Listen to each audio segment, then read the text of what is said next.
प्रधानमंत्री नरेंद्र मोदी ने north east को काफी तवज्जो दी है, इसीलिए नॉर्थ ईस्ट से करीब 5 मंत्री जो हैं वो आ रहे हैं। जाहिर तौर पर इसको लेकर के काफी ज्यादा गर्माहट है और नॉर्थ ईस्ट को लेकर के रामेश्वर तेली जी खुद मंत्री हमारे साथ इस समय मौजूद हैं, फूड एंड प्रोसेसिंग उद्योग से जुड़े हुए हैं। आपकी मंत्रालय को नंबर 1 रैंकिंग किस तरह से देख रहे हैं? नॉर्थ ईस्ट को 5 मंत्री एक तरह से देखा जा रहा है। जी, सभी लोग मुझे क्वेश्चन कर रहे हैं कि सर्वदा को क्या मिनिस्ट्री मिलेंगे, किरण रिजिजू को क्या मिलेंगे, राजकुमार सिंह को क्या मिलेंगे, प्रतिभा भौमिक को क्या मिलेंगे। तो मैं यही कहना चाहता हूं, जैसे आपने कहा कि जब हम फूड प्रोसेसिंग मंत्रालय मुझे दिया गया था, उस समय मोदी जी ने बात कहा था कि कोई डिपार्टमेंट छोटा बड़ा नहीं होता है, आप उस डिपार्टमेंट को अपने ढंग से बनाना होगा। और कहा था कि टीएन सेशन के बारे में सब लोगों को पता है, लेकिन टीएन सेशन के जगह पे आज जो आदमी बैठा है उसका बारे में शायद भारत के लोग हो सकता है नहीं भी जान सकते, लेकिन टीएन सेशन को सब जानते हैं। क्यों? उसने ऐसी एक व्यवस्था शुरू की थी जिसके कारण से सारे भारत के लोग जानते हैं टीएन सेशन के बारे में। तो ठीक उसी तरह से अपना जो मंत्रालय आप लोगों को मिला है, आप लोग भी अपना मंत्रालय में इस तरह से काम करें, लोग जाने, आपकी मंत्रालय के द्वारा लोगों को फायदा उठे, इस तरह से आप काम करना चाहिए। उसी को हम लोग ध्यान रखते हुए अपना मंत्रालय ने काम किया और 2 साल की जो रिपोर्ट है नीति आयोग की, उसमें नंबर 1 रैंक हमें मिला है। तो मैं इस आशा करता हूं हमारी जो अभी मंत्री बने हैं, सर्बानंद सोनोवाल जी, किरण रिजिजू जी, प्रतिभा भौमिक, हमारे राजकुमार सिंह, तो इनको जो भी मंत्रालय मिले वो मंत्रालय में इसी तरह से काम करे कि पूरा भारत में रैंकिंग 1 में आए और अच्छी तरह से काम हो, यही मैं आशा करता हूं। लेकिन आप लोग को क्या लगता है, क्योंकि कैबिनेट दर्जा एक तरह से दिया गया है सर्बानंद सोनोवाल साहब को और बाकी और भी मंत्री हैं आपके नॉर्थ ईस्ट से, क्या उम्मीद लग रही है, किस तरह की डिमांड आप लोगों की थी कि ये पोर्टफोलियो मिलेगा तो ज़्यादा विकास कहीं ना कहीं हो पाएगा? मैंने कहा कि फूड प्रोसेसिंग मंत्रालय मुझे मिलने के बाद मैंने देखा कि नॉर्थ ईस्ट में फूड प्रोसेसिंग काम नहीं हुआ था। जैसे मेघालय में एक भी काम हुआ नहीं था, असम में जैसे 6 मिनी फूड पार्क हम लोग किए हैं। आज आप देखिए यूपी, बिहार यूपी के लोग भी मंत्री बने थे मेरा मंत्रालय में फूड प्रोसेसिंग में, हमारी बिहार से भी बने थे, लेकिन वहाँ कोई मिनी फूड पार्क बड़ा मंत्रालय आपको लग रहा है सोनोवाल साहब? देखिए, सोनोवाल जी का जो अनुभव है, क्योंकि आपको पता है कि सोनोवाल जी विधायक भी थे, सोनोवाल जी 2 बार एमपी बने थे और सोनोवाल जी केंद्र में मंत्री थे, स्पोर्ट्स मिनिस्टर थे और उन्होंने 5 साल असम के मुख्यमंत्री थे।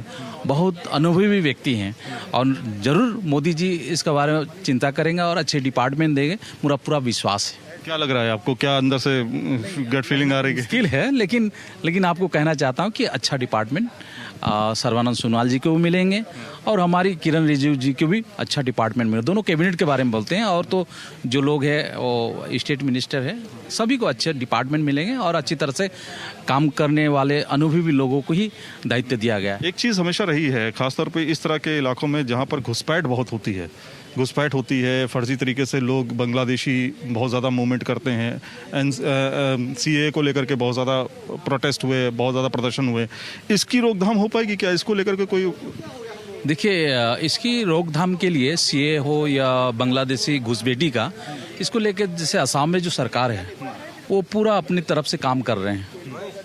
अभी हमारे जो नए सीएम बने हैं उन्होंने भी एक मीटिंग में कहा था कि घुसपैठी रोकने के लिए अपना तरफ से जो भी कदम उठाना है उठाना चाहिए। उसी तरह से ड्रग्स का ज़्यादा आप लोगों को मालूम है, आप न्यूज़ में आ रहा है, तो इस तरह से कठोर से कठोर व्यवस्था सरकार ले रही है और पूरा विश्वास है कि जो भी इलीगल बाहर से हो रहा है उसको हम लोग रोकने के लिए अपना सरकार की तरफ से जितना हो सके हम लोग प्रयास कर रहे हैं। और हमारी जो गृह मंत्री है अमित शाह जी भी पूरा ध्यान देते हैं, क्योंकि और नॉर्थ ईस्ट में आप लोग मालूम है जो डोनर डिपार्टमेंट है, नॉर्थ ईस्ट के जो एक कमेटी बनाया गया है जिसके चेयरमैन अमित शाह जी हैं, वो भी देखते रहते हैं कि हमारी नॉर्थ ईस्ट में बांग्लादेश से हो, म्यांमार से हो, चाइना से कोई घुसपैठी ना आए, इसके लिए भी अपना तरफ से जितना हो सके वो कोशिश कर रहे हैं। बीच बीच में जाते रहते हैं, हम लोग मिलते रहते हैं और अपना जो कुछ बातें हैं उनको भी हम लोग बताते हैं अमित शाह जी को। और पूरा प्रधानमंत्री तो हर एक मीटिंग में बोलते हैं कि हमें नॉर्थ ईस्ट को डेवलप करना है, क्योंकि भारत स्वाधीन होने के 50 साल हो गए। नॉर्थ ईस्ट में ऐसे भी गांव है जहां रोड नहीं है, कहीं ब्रिज नहीं है, हमें करना है। इसीलिए प्रधानमंत्री ने कहा है कि हर एक मंत्री नॉर्थ ईस्ट जाना चाहिए और हो सके तो रात को एक रात कहीं गांव में बिताना चाहिए। और इस तरह से बहुत से मंत्री अभी जा रहे हैं। मैं भी खुद मेघालय के तुरा बोल के एक जगह है जहां आज तक भारत स्वाधीन होने के बाद कोई सेंट्रल मिनिस्टर गए नहीं थे। आगाथा सांगमाल सेंट्रल मिनिस्टर थे, लेकिन उस एरिया में कोई दूसरा सेंट्रल मिनिस्टर गए नहीं थे। मैंने परसों खुद गया था वहाँ और मैंने देखा वहाँ की जो व्यवस्थाएं हैं बहुत अच्छी तरह से वहाँ के जो सीएम है वो कर रही है, उनका घर भी वहीं है। तो इसी तरह से हम लोग हर एक केंद्रीय मंत्री अब नॉर्थ ईस्ट में जा रहे हैं। जहाँ जहाँ स्कीम रोड नहीं है हम लोग रिपोर्ट दे रहे हैं कि हम, जैसे मेरा मंत्रालय, मैंने आने के बाद आपको बताना चाहता हूं कि मेघालय में एक भी फूड प्रोसेसिंग का काम हुआ नहीं था। मैं आने के बाद अभी 3-4 हम लोग प्रोजेक्ट दिए हैं। उसी तरह से अरुणाचल में एक भी प्रोजेक्ट नहीं था फूड प्रोसेसिंग का, वहाँ भी अभी 3-4 प्रोजेक्ट हो रही है। असम में तो हम लोग 6-6 मिनी फूड पार्क कर रहे हैं। अब देखिए यूपी में एक भी मिनी फूड पार्क नहीं है।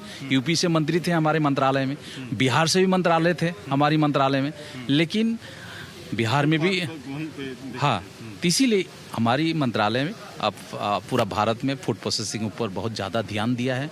और हमने देखा है कि जो कंपनी है जैसे आईटीसी भी फूड सेक्टर में उतर गए हैं और वो लोग भी काम कर रहे हैं। तो हम लोग अपना मंत्रालय के सब जितना हो सके अब फूड प्रोसेसिंग ऊपर हम लोग ध्यान रहे हैं। नॉर्थ ईस्ट में तो मैं नॉर्थ ईस्ट से आता हूँ, नॉर्थ ईस्ट के लिए हम लोग तो काम कर ही रहे हैं। तो इसी तरह से काम नॉर्थ ईस्ट में हो रहा है। तो कुल मिलाकर के 5 मंत्री हैं एक तरह से नॉर्थ ईस्ट को, और नॉर्थ ईस्ट पर सरकार का और मोदी सरकार का खासतौर पर बहुत ज़्यादा फोकस दिख रहा है। वीडियो जर्नलिस्ट पवन तिवारी के साथ सैयद आमिर हुसैन, न्यूज़ नेशन, दिल्ली।